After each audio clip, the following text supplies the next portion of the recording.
तो कैसे हैं आप लोग। उम्मीद है कि आप लोग अच्छे होंगे। दोस्तों आज हम लोग फिर बायोलॉजी का इम्पोर्टेंट बिंदु को देखेंगे। जो दोस्त आपके सामने है, मानव शरीर में तत्वों की औसत मात्रा क्या है। दोस्तों आपको मालूम होगा कि शरीर में क्या क्या आवश्यकता होती है शरीर के लिए। ठीक है, शरीर में जो भी तत्व उपलब्ध है, जो कितना प्रतिशत में है, ये सब दोस्तों लिखा हुआ आंकड़ा। और यहाँ यहाँ फिर भी है मानव शरीर में पदार्थों की मात्रा का प्रतिशत। दोस्तों इस टाइप का प्रश्न दोस्तों ऑप्शन में पूछ दिया जाता है। या तो हम बोल देगा कि मानव शरीर में पदार्थों की मात्रा में जल कितना प्रतिशत है या वासा कितना है, या तत्व में पूछ सकता है दोस्तों कि तत्वों की प्रतिशत मात्रा कितना है। ठीक है, या ऑप्शन में दे देगा मानव शरीर में कौन कौन क्या बोलते हैं दोस्तों, जैसे कि मैक्रो माइक्रो सूक्ष्म बृहद, ये सब का क्या आता है दोस्तों। आज हम लोग देखेंगे मानव शरीर में तत्वों का औसत मात्रा। ठीक है, चलिए दोस्तों शुरू करते हैं। चलिए दोस्तों बात करें ऑक्सीजन। ऑक्सीजन का सिंबल क्या है दोस्तों, 02 यानी कि O2। ठीक है, O2 कहेंगे, इसको याद रखिएगा दोस्तों। तो 65% है, कितना है 65%, 65%। ठीक है, परसेंट। सी को डिनोट करेंगे, ठीक है, कार्बन को सी से डिनोट करेंगे दोस्तों, आपके सामने 18%। क्या है दोस्तों, 18%। इसी तरह हाइड्रोजन, हाइड्रोजन दोस्तों 10% है।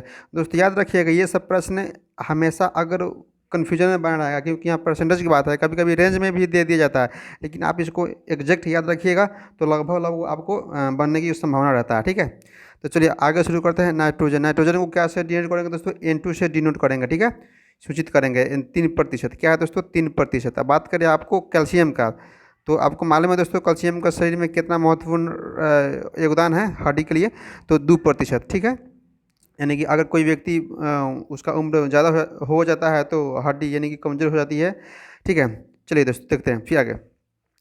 दोस्तों आगे देखते हुए क्या देखे थे हम लोग, कैल्शियम। कैल्शियम कितना देखे थे, 2% यानी कि 2%। और फास्फोरस कितना देखें दोस्तों, 1% यानी कि 1%। और कैल्शियम पोटेशियम कितना है दोस्तों, पोटेशियम 0.35%। दोस्तों ये बिंदु को आप हमेशा हमेशा याद रखिएगा दोस्तों। याद तभी होगा जब इसको रिवीजन कीजिएगा। याद करने का एकमात्र स्रोत है बार बार रिवीजन करना। ठीक है, बार बार रिवीजन करना। याद करने का सही तरीका क्या है, बार बार रिवीजन करना, उसको लिखना। ठीक है दोस्तों, भूलता तो हर कोई है, लेकिन अब इसको देखेंगे सप्ताह में 1-2 बार तो याद रहेगा ही रहेगा। ठीक है, तो क्या देखें हम लोग, पोटेशियम। पोटेशियम कितना है, पोटेशियम को हम लोग के से सूचित करते हैं और 0.35% है। बात करें सल्फर का, 0.25% है। बात करें सोडियम का, तो सोडियम कितना है दोस्तों, 0.15 है। सोडियम कितना है दोस्तों, 0.15 है। कितना है दोस्तों, 0.15 है। 0.15 है, क्या है, सोडियम। सोडियम कितना है दोस्तों, 0.15 है। क्लोरीन क्या है दोस्तों, क्लोरीन को Cl से सूचित करते हैं। ठीक है, 0.15। ठीक है, मैग्नीशियम का दोस्तों 0.05। आयरन का दोस्तों, हमको ये आयरन 0.005 है। ये हमको लगता है कि 0.005 नहीं होगा, 0.04% होगा। 0.004 नहीं होगा दोस्तों, 0.004% होगा। ठीक है, ठीक है दोस्तों, आप इसको देखते रहिएगा, रिवीजन करते रहिएगा दोस्तों। फिर से बता देते हैं, oxygen 65, carbon 18, hydrogen 10, nitrogen 3, calcium 2, phosphorus 1, potassium 0.35 और सल्फर 0.25, सोडियम दोस्तों 0.15, क्लोरीन 0.15, मैग्नीशियम 0.15 और आयरन 0.04। ठीक है दोस्तों, आगे देखते हैं फिर क्या है। आगे मानव शरीर में पदार्थों की मात्रा का प्रतिशत। मानव शरीर में पदार्थ, यहाँ दोस्तों जिक्र किया है पदार्थ का। ठीक है, तो हम लोग पदार्थ पे जाएंगे। क्या जाएंगे दोस्तों, हम लोग पदार्थ पे। क्या जाएंगे दोस्तों, पदार्थ पे। तो पदार्थ में कहा है दोस्तों कि आपका जल कितना है दोस्तों, प्रोटीन कितना है, इस बात को याद रखेंगे दोस्तों। वर्ड को तत्व को रहेगा तो तत्व का अलग वैल्यू हो जाता है दोस्तों, पदार्थ रहेगा तो पदार्थ का अलग वैल्यू रह जाता है। इसलिए पदार्थ और तत्व पर हम लोग ध्यान देंगे। ठीक है, ठीक है, क्या बोले दोस्तों, पदार्थ और तत्व पे हम लोग ध्यान देंगे। क्लियर। चलिए जल कितना है दोस्तों, मानव शरीर में पदार्थों का मात्रा शरीर में कितना है दोस्तों, यानी कि जल आ गया पदार्थ के श्रेणी में, जल प्रोटीन आ गया दोस्तों, वसा हो गया। ठीक है, यहाँ दोस्तों 70 से 75% है।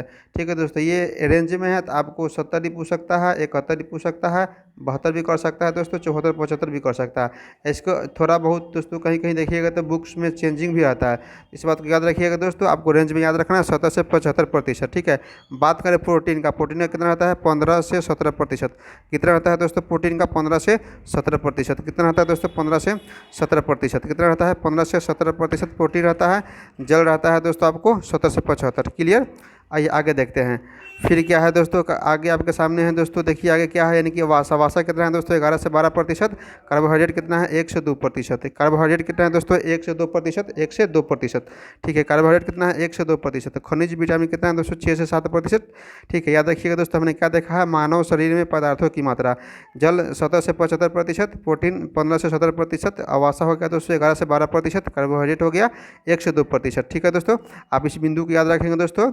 ठीक है, खनिज और विटामिन, ठीक है, खनिज और विटामिन 6 से 7%। ठीक है दोस्तों, आगे हम लोग फिर देखेंगे दोस्तों। अब हम लोग देखेंगे दोस्तों मैक्रो और माइक्रो। ठीक है, मैक्रो या माइक्रो, इसी को दोस्तों हम लोग बोलते हैं, इसको एक और नाम है दोस्तों। ठीक है, नेक्स्ट वीडियो में दोस्तों इस पर चर्चा करेंगे, जिसको हम लोग बृहद बोलते हैं और इसको बोलते हैं सूक्ष्म। ठीक है, इस पर हम लोग चर्चा करेंगे दोस्तों। इसके लिए आगे के वीडियो का आप लोग इंतज़ार कीजिए। धन्यवाद। ठीक है, मन से पढ़िए दोस्तों, इसको याद रखिएगा, इस चीज़ को इग्नोर नहीं कीजिएगा दोस्तों, ये बहुत इंपॉर्टेंट बिंदु है दोस्तों, जो भी आपके सामने है। मानव शरीर में तत्वों की प्रतिशत मात्रा और मानव शरीर में पदार्थों की मात्रा प्रतिशत में। ठीक है दोस्तों, इसमें रेंज में दिया हुआ है कुछ, इस बात को दोस्तों याद रखिएगा। ठीक है, चलिए हम लोग अब नेक्स्ट वीडियो का वेट करते हैं। ठीक है, धन्यवाद।